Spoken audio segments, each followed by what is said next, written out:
With your seating experiment there. I hope you can feel the forced community building working on you. And so thank you for that. So I'd like to start by saying that while I'll be talking about my own experiences living in a tiny house, that I hope that I'm speaking kind of to our universal experiences of having homes and families, and that there's something everybody takes away from this. And I want to be able to discuss a lot with you, so feel free to shout out questions or raise your hand while I'm talking, but also I'm going to try to keep my comments short so we can have time for questions and answers and discussions about the topic as well. So I bet you're wondering what my tiny house looks like if you haven't been there, or if you haven't been on Facebook yesterday. I wanted to show, this is a little tour of the tiny house. And remember, this whole tour is happening kind of within these first 3 rows of seats. So if you can imagine, some of you, we were joking earlier, some of you are sitting in the bathroom, some of you are in the kitchen. So if you, yeah. Let's see if this guy will play. Okay, welcome to our tiny home. Come on inside.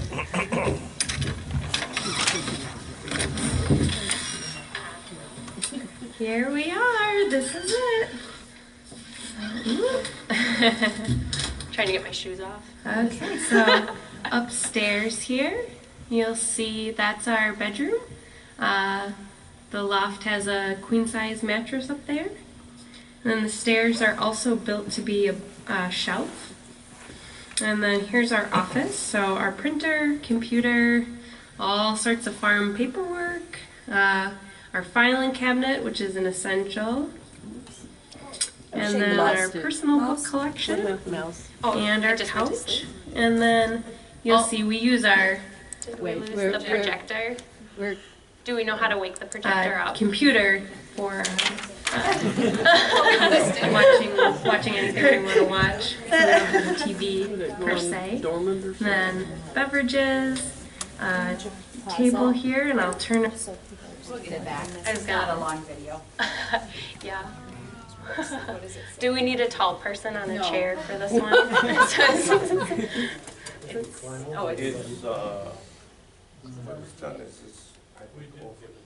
Oh no. Oh, It's done that for a long time. yeah. It's because we're all sitting right. It's too many. It's all this body heat we're generating together. You should have split the house in Yeah. If only the house was bigger, it would have worked. Yeah. Yeah, so the dimensions of the house are 8 feet by 24 feet. So it's 200 and something square feet. So it's just under 300 square feet. Yeah. We get it. Oh, I wouldn't have some help. Yeah, let's. How about another call person? What do you need to do? To turn it off and on again, I think. The one into the ceiling. Yeah, that would work. That would work. Oh. Yeah. Yeah, it doesn't need very long. This is just a teamwork exercise too, isn't it? Yeah, this was a plant. Good job, everybody. We staged the projector malfunction so that you could all work together. Yeah. We weren't supposed to give the projector away as well as the other place. I wasn't supposed to clue you into it. Thanks, Bob. Good job. Thank you.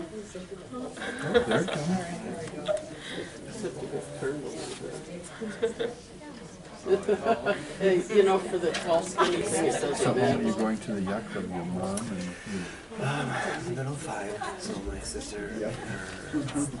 You need to turn it.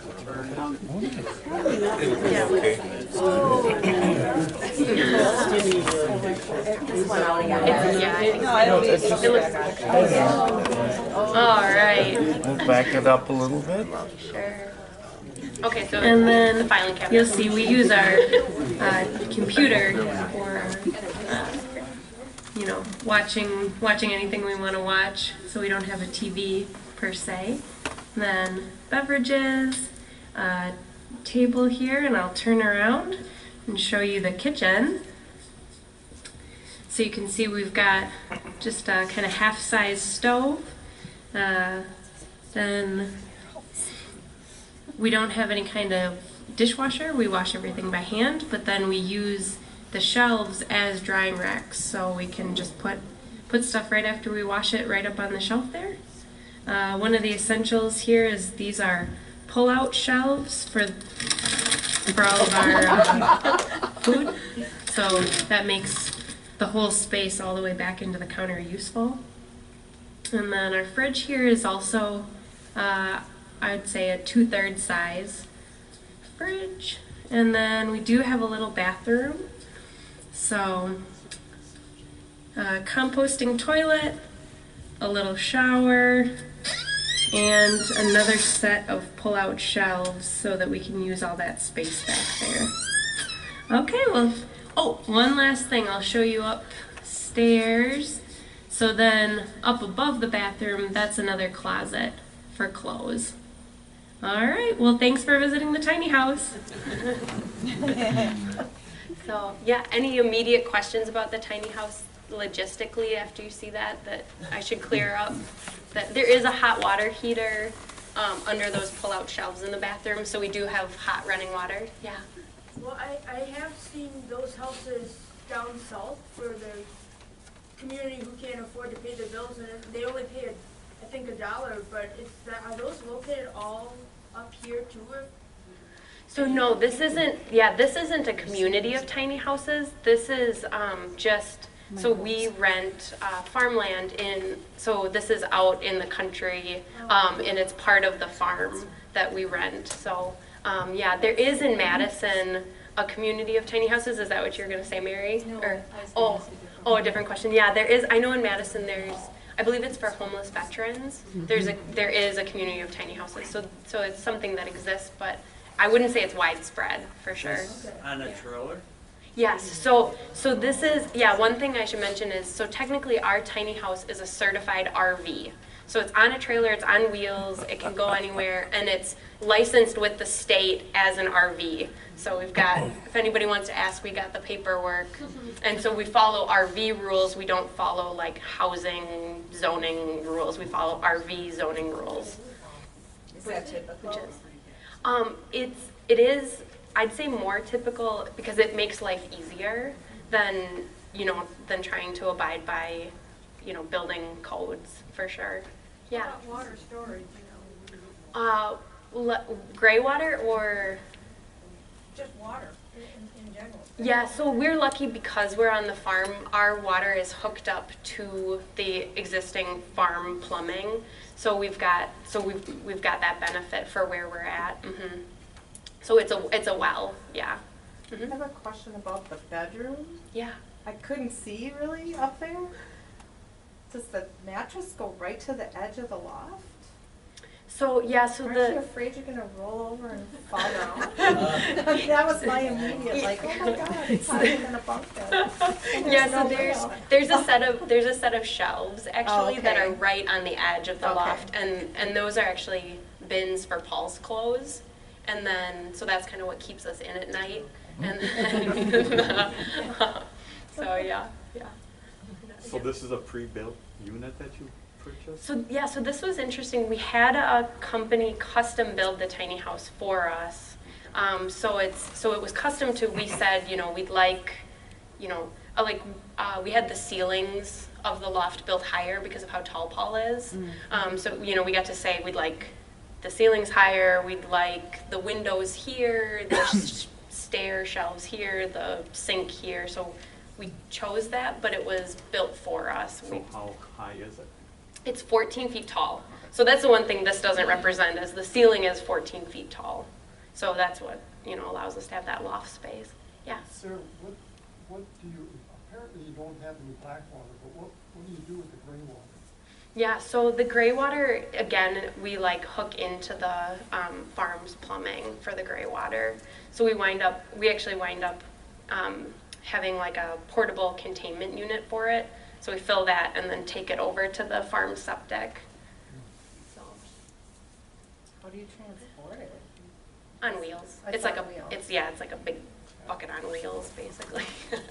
Yeah. Yeah. How about your electricity, Sarah? Is that also with the farm? Same, yeah. We hired an electrician. So RV electrical wiring is different than a home's electrical wiring. Don't ask me for the specifics, but we hired an electrician to come do the thing we needed to do to be able to plug into the farm's electricity. Yeah, so that's huge to have electric. Mm-hmm. How do you keep the water coming in and going out from freezing in the winter? Yeah, great question. We didn't always succeed at that. That was kind of a struggle this winter, actually. So we have a heated hose that runs from, it's electrically heated, but then we also had to insulate it, that runs to the house. And then the stuff coming out, actually, that's because it's already warm. So Paul did run a just piece of heat tape on the outlet valve. But yeah, we lost water for a few weeks this winter because of the heated hose not being heated enough. And so luckily, you know, there's other places on the farm that had water, so we just took our gallon jugs over to the neighbors and filled them up and, you know, sallied forth. So, yeah. Sarah, I think that you have a unique experience too, that a lot of people, when they go tiny, they're doing it by themselves. So can you tell us a little bit about the great things and the challenges about living tiny with another person? Yeah. Well, if you'd like, I'll go to my prepared remarks if you'd like. Yeah. Okay. So, all right. Yeah. Great. So we looked at the tiny house. Okay. So yes. So I bet you're wondering why two people in their 30s would sign up to live in a space that's not much bigger than the average dorm room. And so the thing I wanted to say is, I never thought I was going to live in a tiny house. I have never watched a tiny house TV show. I haven't read any of these books. I'm not obsessed about it, or it's like I didn't think I'd ever be here. What happened, and this is actually something that I really haven't been comfortable sharing publicly previously, and so thank you for the opportunity. But Paul and I really struggled with housing when we decided to start farming. So Paul's my husband. So we don't have farmland, so we needed to rent farmland, and the farmland we moved on to didn't have housing available to us always. So that, plus I have a condition that makes me super sensitive to mold and mildew and smells, and so it's really difficult for me to find a place that I'm just comfortable living in. So with those things together, if I counted correctly, when we moved into the tiny house, Paul and I had moved 12 times in the last 6 years. So, you know, doing the math on that. And so the summer before we moved into the tiny house, some of you know that I kind of hit a personal low point in my living situation. So Paul was able to stay at the house that was neighboring the farm, but it was too moldy smelling, so I couldn't, and sorry, get a little bit clumped. But so anyway, I was too sensitive to live in that house, and I set up a tent in the yard of the farm, and I spent a summer living in the tent. So that was super humbling, and it gave me such an appreciation just for what we're talking about: running water, electricity, a comfortable bed, having a place to cook. So the tiny house became a thing that could meet those needs. And so I didn't care how little it was, that I had that available. So let me get less verklempt here. But yeah. So anyway, I forgot where I was going with that. But anyway, so here's the first point of tiny living that I was going to kind of make was that's how most people get excited about the idea of simplifying and downsizing and getting rid of clutter and getting rid of junk. And the thing I can say is, like, after moving that much and having that experience, I didn't want stuff anymore. I was so over having stuff, right? Because it was like, you move 1,000 books and then you're like, I don't like any of these books. I don't, you get really unattached to that oak dresser the more times you move it, right? So really, it wasn't so much a function of me saying, oh wow, it's time to declutter. It was the opposite. I was ready to move into a tiny house because I had decluttered. And so the thing I'd say, and Audrey already spoke to this, and it's exactly true. It's and this I think is like the universal part is, how much of the stuff that we're holding on to, we hold on to that we don't use anymore, that we don't need anymore, that we're like holding on. I held on to a bunch of stuff out of a sense of guilt or obligation, or so-and-so told me that this was a gift and now I have to keep it, and right, yeah, like we all know that feeling, right? And so opening myself up to getting rid of those things became so much easier, and it, like, they feel so good to get rid of. So, and getting rid of things that were waiting around for an imaginary future. Really, truly, like, I don't need a collection of children's books. I don't have kids, and I don't even know if I will. So, like, saving children's books for my future kids, like, I was like, that is too weird. I need to quit. So, exactly, it's that, like Audrey was saying earlier, all of our items, whether we love them or not, or bring us joy or not, like, they're holding this, our time and our energy, and they have, they kind of hold us in. So what can I get rid of if I don't need it, so yep. So that's on stuff. Now about our relationship. Okay, let's get back to that. So Paul and I are doing what I like to call next level shit. So, if I can say that, sorry, YouTube. So Paul and I run a business together from home out of a tiny house. Okay, so, like, put yourself there. That's, yeah. And that's why I call it next level shit. So, but that was in mind as we designed the tiny house, that we were gonna, that most of the space needed to be functional for the two of us, for, office work and just living our lives. And so the thing I'd say, the tiny house is basically one room. And even when you're in the bathroom, it's like, just fair warning, when you come over, it's like still not super private. So it does a bunch of stuff for your personal boundaries, meaning that I don't have any anymore. And so Paul and I are typically within 5 to 10 feet of each other, if you can imagine, like, all the time. Yeah. And so most people, one of the first things they ask, which thank you for being tactful enough not to ask, is, so have you killed each other yet?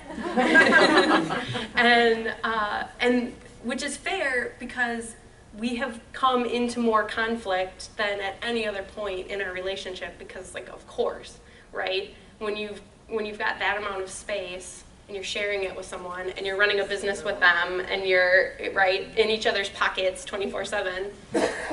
But I will argue that that has been super good for us. It has forced us to look at the way we resolve our conflicts and to do it in a kinder, more compassionate, open way, and to really practice and to be really clear and open with each other about our own needs. So that's been great for us. And so earlier I mentioned propinquity. Right. And my family has a saying, which is propinquity propinks. And this is truth. And so propinquity is closeness, is just proximity. And propinks is a made-up word that would mean brings you closer. So closeness brings you closer is the idea. And absolutely, it's true. Paul and I talk more. We're in physical contact more. And our relationship has just become stronger and closer than it's ever had the opportunity to be before. And definitely, as you may have noticed today, when we have company over, there's some initial awkwardness. This is maybe a little closer than you typically get to other people. Like this is,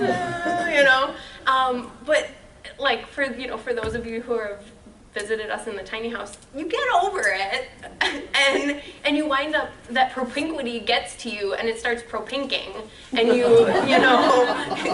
and you start really like feeling that emotional connection through that close physical connection. So it's pretty cool. And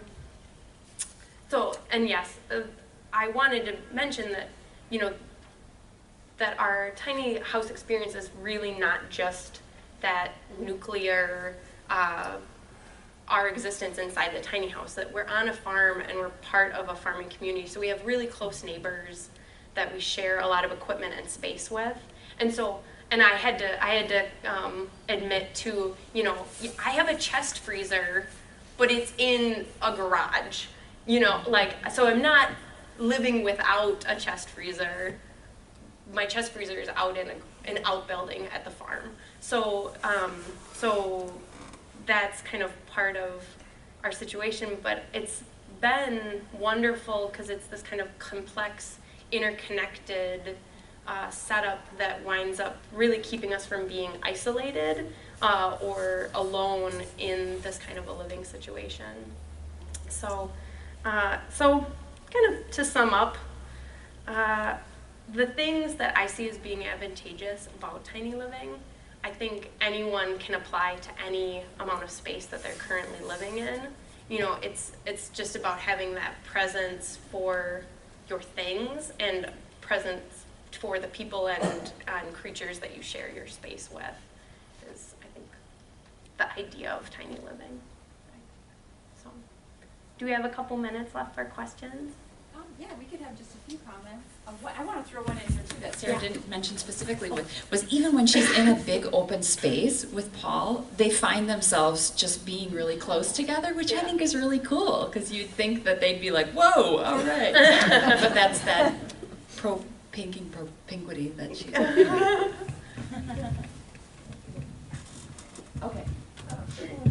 Do you see this as long-term? Yeah, so we're kind of still transitional with the farm, and I definitely expect us to be in the tiny house for a few more years. And would I scale up to something twice the size of the tiny house? Yeah, probably. But I think it's going to take us some time to get there. So I'm perfectly happy to keep living in the tiny house for at least a few years yet. Yeah. How does it compare to a mobile home? Oh, sure. I actually don't. Does anyone know the dimensions of a mobile home? I actually It's don't. way smaller than a mobile home. Yeah. Yeah. Especially if you have a double wide. Yeah. Like a third. It's At least. We did. Yeah, we lived in a mobile home once, and it definitely felt way bigger. So that was. But yeah. So it sounds to me like you're basically luxury camping. Yeah, I mean, yeah. it doesn't sound like it's a tiny home, really, to me. Well, I guess what, I mean, 8 by 24, that's, a big tent maybe, but. I guess because I feel like it's a home in that it has, camping, it's like you bring just what you need to camp. Whereas like I have, you saw like there's still tchotchkes in there. There's still a gnome. There's still, my dream catcher. There's still, so it's a lot more than I bring camping, I guess. Yeah. Just on the functional side, what about heat and washer and dryer? Yes, yeah. So there is a propane heater. So we do have a there's a propane company that brought a big tank over.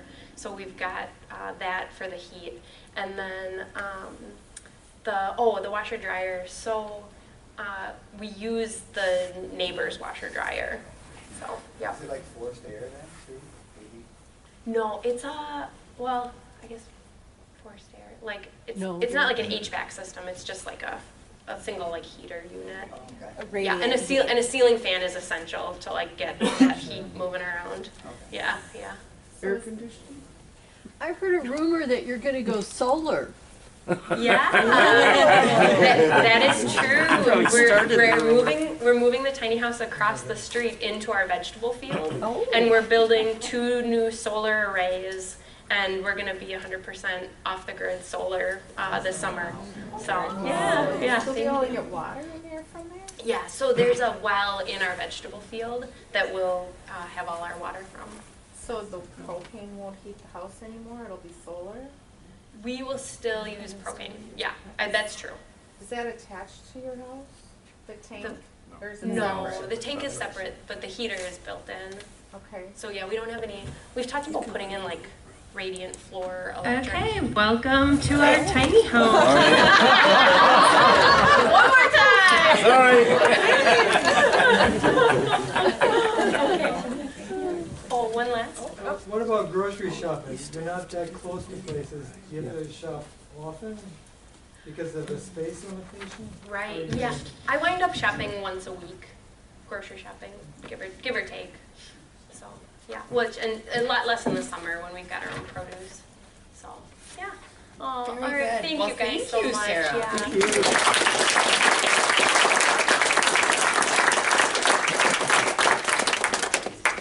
you. We are going to end with our closing hymn, which is, if you give me a second to distribute these.